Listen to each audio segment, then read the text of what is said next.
Hello everybody, thank you for tuning in today to check out my video. Today's video, I kind of decided to take it a little bit differently. This is something I get asked about all the time from whether it's members of my group, whether it's members of other groups, whether it's clients. This is something that a lot of people ask me about on a regular basis, and I've hesitated for a very long time about whether or not I should, teach others to do it. But because it is such a powerful form of spell work, and because it has great results and great success, I decided to go ahead and make the video. What we are doing today is we are making a sour jar. Sour jars vary depending on intention. They vary upon your path.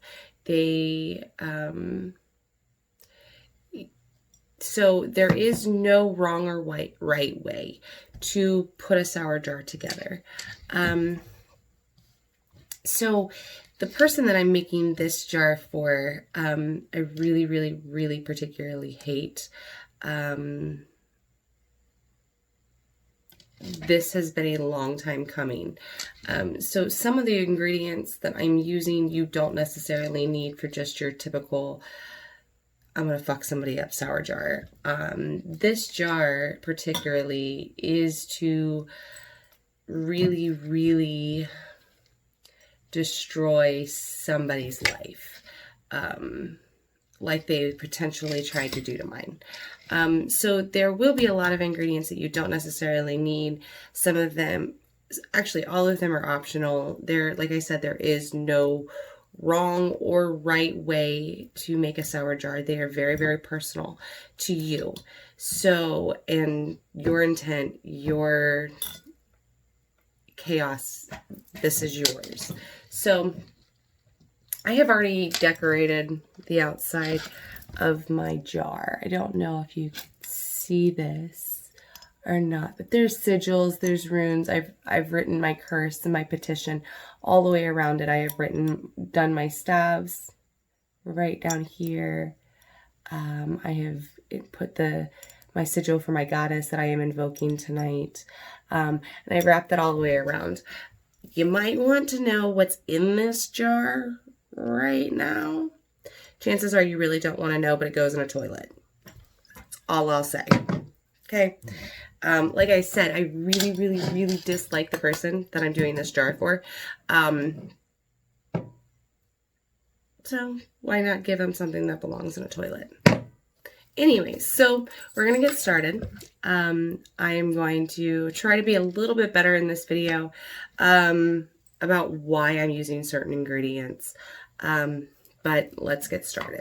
So we start the jar. Open it up. I already got my first ingredient. Normally, I would put all of the liquid items in last. Or I'm sorry. I don't know, scratch that. I don't know what I was thinking. Anyways. Normally I do try to put all of the liquid in towards the end, but this ingredient here, I didn't want to do on camera. That's just not gonna happen. Anyway, so we'll put the wet ingredients in last, but for now I'm going to start with my dry ingredients. Well, many of you guys probably have these in your kitchen. That's the great thing about witchcraft, and so many people think that, oh, I need this special crystal and I need this special, herb from a mountain that grows, plant that grows on a mountain in such and such region. No, you don't. So many herbs and spices and things that we use in the craft, you already have.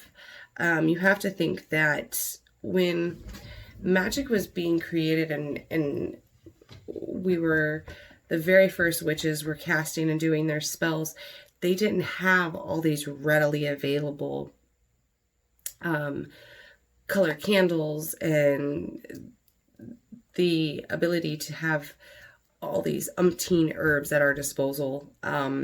So they really had to use the resources that they had. So again, there is no wrong or right way. There's no wrong or right ingredient. And I'm going to explain why I used the ingredients that I used. I'm using just regular kitchen black pepper. This is one I've used in my temple. I don't let it leave the kitchen, the temple. So I've already charged this. I've already blessed it. I'm putting this in there to cause anger and to cause agitation within their self. Something to get under their skin, up their nose, cause just irritation and aggravation.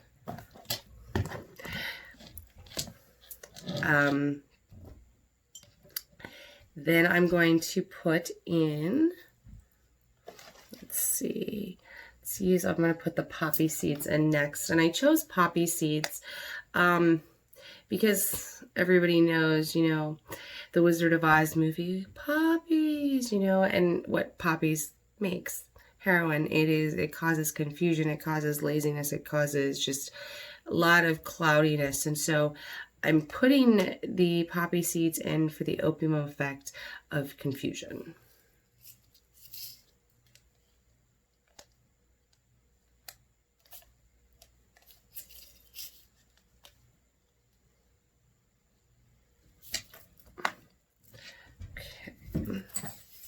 And then I am putting an onion, because what an onion does is, in spell work, especially when you're doing baneful spell work, it disconnects relationship. It separates it.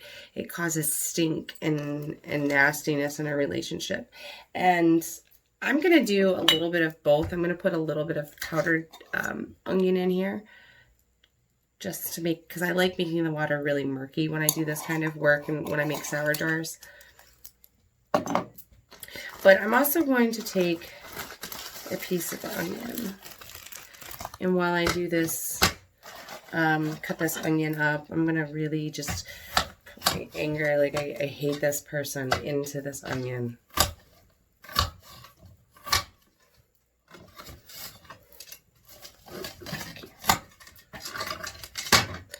And I'm going to put that in the jar.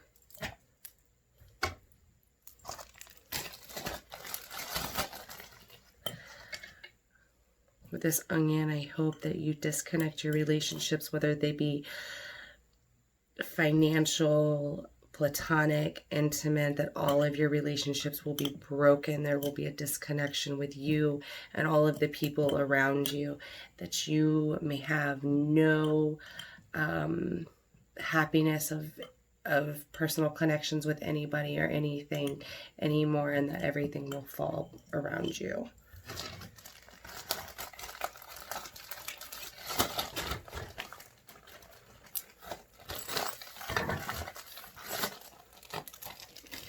So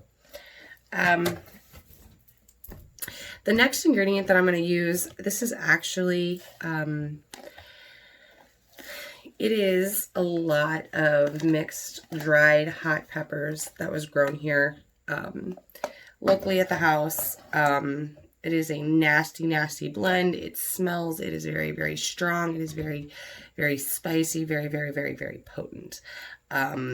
It was not blended for cooking or seasoning or anything else. It was purposely sold for sour jars, and this is some pretty nasty, foul stuff. So I actually don't even want to touch it with my hands. So I'm going to put some in with my little spoon. But I'm adding the hot peppers to create like a fire burning sensation within inside of them. I hope that it burns and stings when you pee. I hope you contract an STD and that everything falls apart. So whenever you're adding your ingredients to your sour jar, you really, really want to add your intent, why you're putting the ingredient in there. State your purpose as you're putting this in there.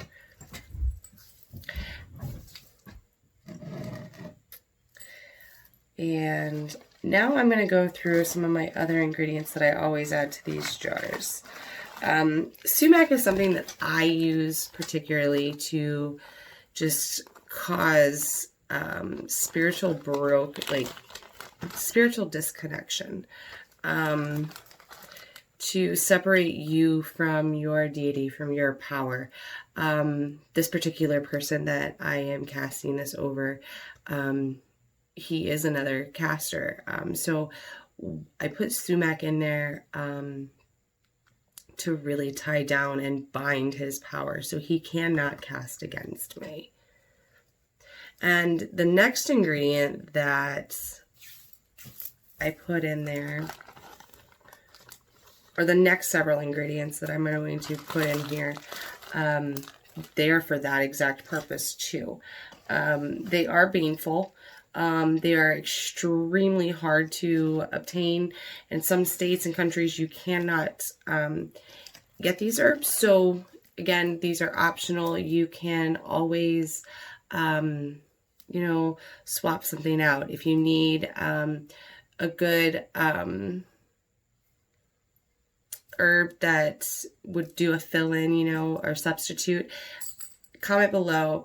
I will get back to you and give you a good herb option that would be a good substitute for an herb that I'm using that you don't have. But this one is belladonna. Belladonna is a member of the nightshade family. It is extremely poisonous and it's extremely deadly, especially when given in high doses. Another thing that belladonna does, it is a dominating flower. So what I'm putting it in here for is to dominate this person, to dominate this caster, and to poison everything that they touch, every bit of work that they do, that it will be poisoned. It will not work. I am literally going to paralyze their work.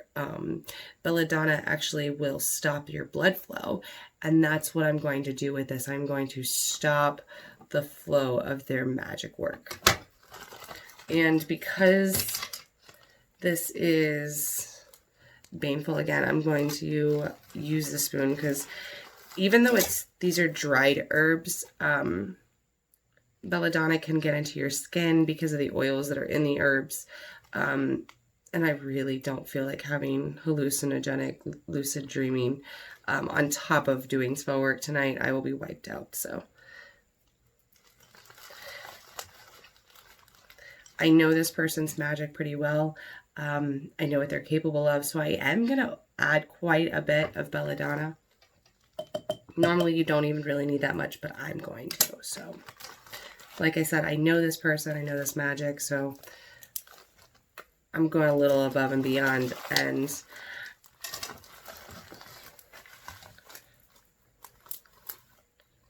I know what I'm doing. So my next ingredient that I'm going to add is sulfur. Sulfur is a really, really nasty, disgusting ingredient. Many people are allergic to it, so I'm actually allergic to it. I can't take sulfur-made medications. I do not ever handle this with my hands. If you are severely allergic to it, I do not recommend you using it. Sulfur, pure sulfur, is extremely hard to come by, too.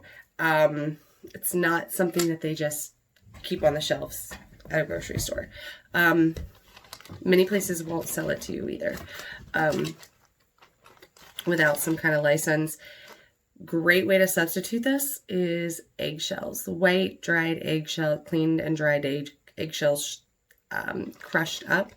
The eggshells actually have a natural sulfur on them, so.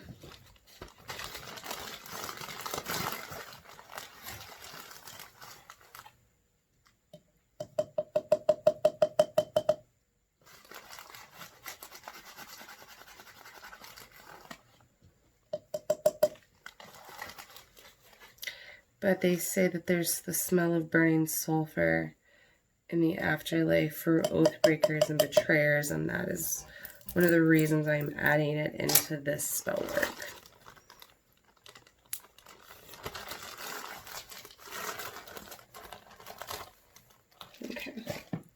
And I've got one more herbal ingredient. Actually two. But I'm going to add the other one at the end. This next ingredient is mandrake root. This is extremely hard to obtain. So again, you do not have to use it. I am using it. If you don't know the story or the lore behind mandrake, mandrake is said to be alive. They're like plant-style puppets. You can charge them to do your bidding and to almost be like a second version of yourself, spiritual aspect version of yourself, or a darker self. You can also charge these mandrake roots as another person, and that is what I'm actually using with this. I am going to basically baptize and consecrate this mandrake root to this person that I am putting in this jar. So that is what I'm going to do.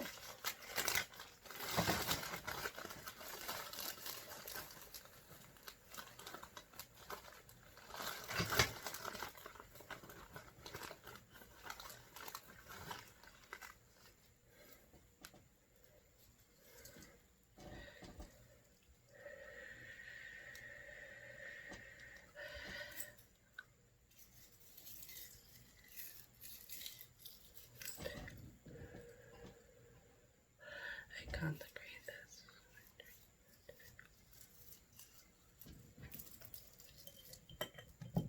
I'm going to shove that little guy in there.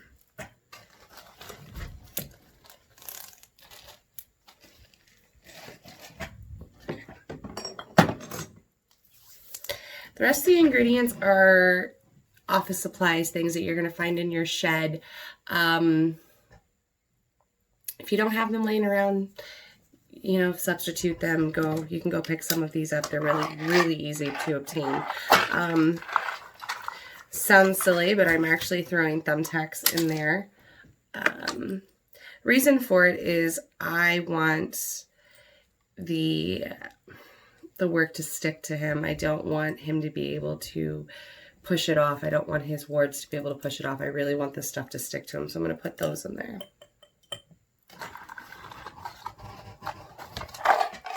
Now, sometimes I put in, like, it's actually really warm in here, sorry.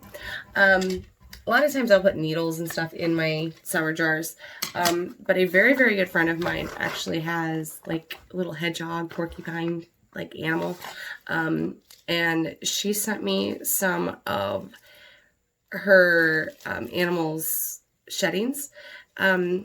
And I always add a zoology type creature to my sour jars, just because I want to give it that animal aspect and spirit to my work. So tonight I'm choosing to use these little porcupine needles.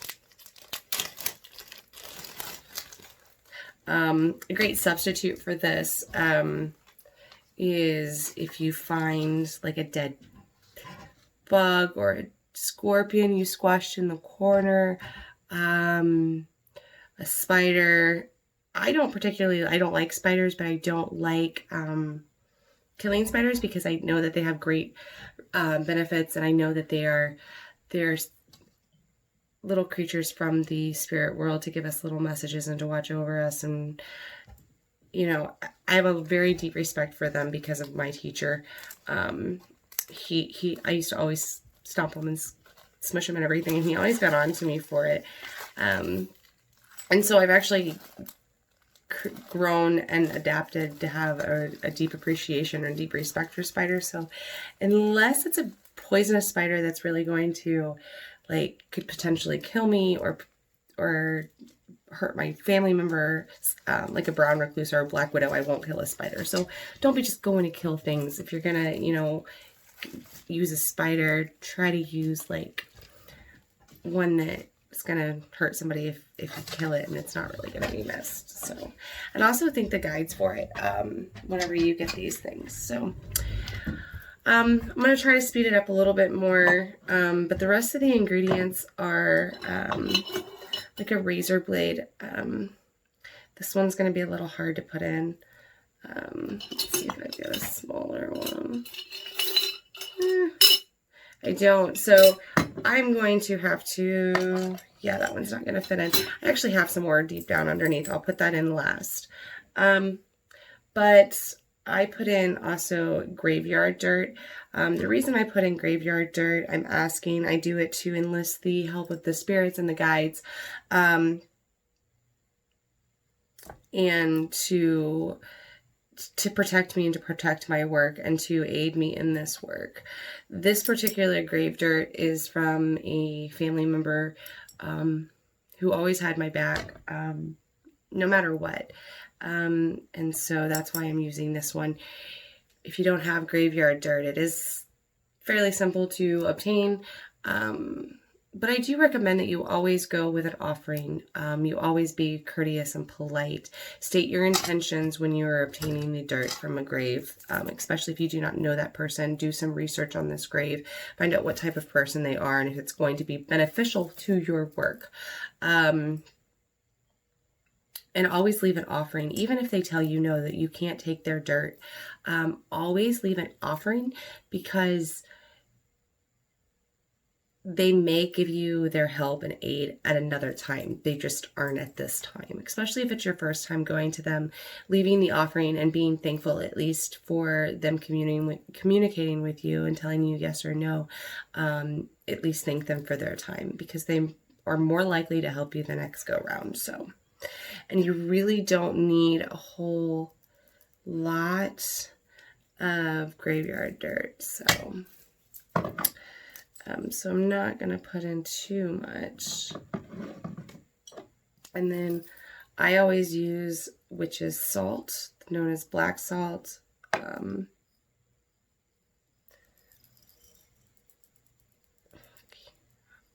This is just to protect everything and to keep the spell work contained, and that it not hit anybody else that it does not involve in here. Now, this is definitely an ingredient that you do not have to add. I'm adding it because I really, really dislike this person and they shit on me in their life, and they are a very, very, very shitty person. I'm putting horse shit in the jar. You can use dog shit, you can use cat shit, you can use whatever. You don't even have to use shit. I personally think it's funny. I hope this person tastes like shit all the time, has a constant taste of shit always in their mouth. They were a piece of shit. I want them to reflect looking like shit. I want them to feel like shit for the shit that they've caused other people. So that's why I'm adding horse shit. Because I don't particularly like the smell of horse shit, I actually let it dry before I gathered it. So it really doesn't stink that bad, but I'm just going to plop that sucker right in there. And I'm not going to touch it. Love Ziploc bags for that reason. Okay. Now I'm going to start adding my other liquid ingredients. Oh, sorry, I actually almost forgot the lemon. So I am going to squeeze a lemon in here. It is a sour jar, so lemons are very sour. They're very bitter. They add strength and power to spell work. This is another caster, so I'm going to go ahead and make sure that I really want to sour them. I want to paralyze their work. I want to intensify this work, so I'm going to add the lemon. I'm going to squeeze it in there. Squeezing the life out of him. Look, I want to wring his neck. I do want to wring his neck, but this will do.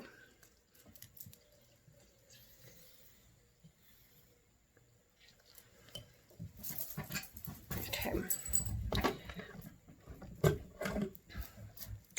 Now, vodka. I'm using vodka, and you don't have to use vodka, especially if you're not 21. It's hard to obtain vodka if you're not 21. Vodka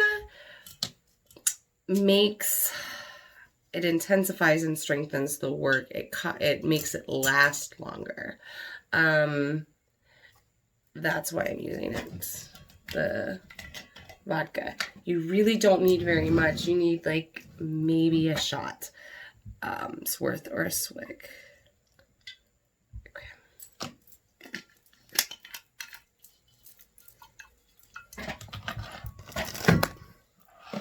And then it is a sour jar, so I'm going to go ahead and add my vinegar.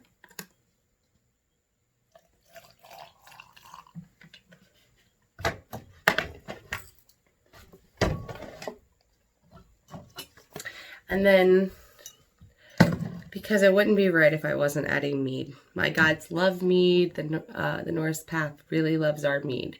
And it is a very, very sacred drink among our path. And so it would only be right, since I am enlisting the aid and help of my gods, to pour mead in this. Another reason is this isn't his form of path work. So giving him the drink, drowning the work, and enlisting the aids of my gods will really just benefit, because this person has no idea how to work along with the Norse path. And so I'm really going to, if you've never had mead, the first time you have it, it really, really, your mindset, it is a drink that will definitely help you meet the gods. So that's why I'm going to put it in here, and it's just going to strengthen it and hopefully really enlist the power of my gods to go behind this work. This was a mead too. You can use any mead from local liquor stores, but this was actually made for me as well. I have a lot of great friends that make me a lot of awesome stuff and give me a lot of awesome stuff. And this was one of them. Okay, so you don't want to put too much in there. You want to make sure you can put in your petitions.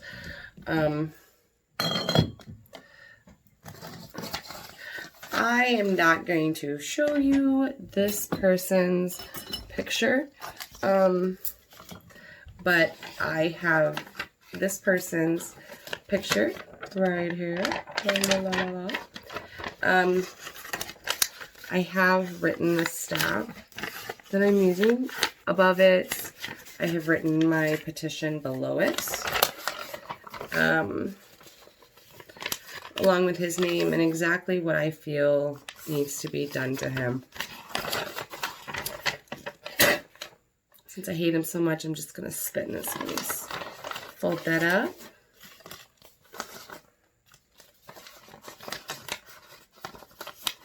These are other notes and things that I have written and put with this that are helping me release some of the things and cord breaking and things that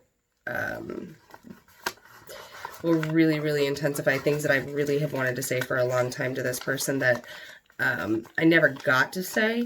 I said it now, so that's what that's what that little note was that I put inside of it.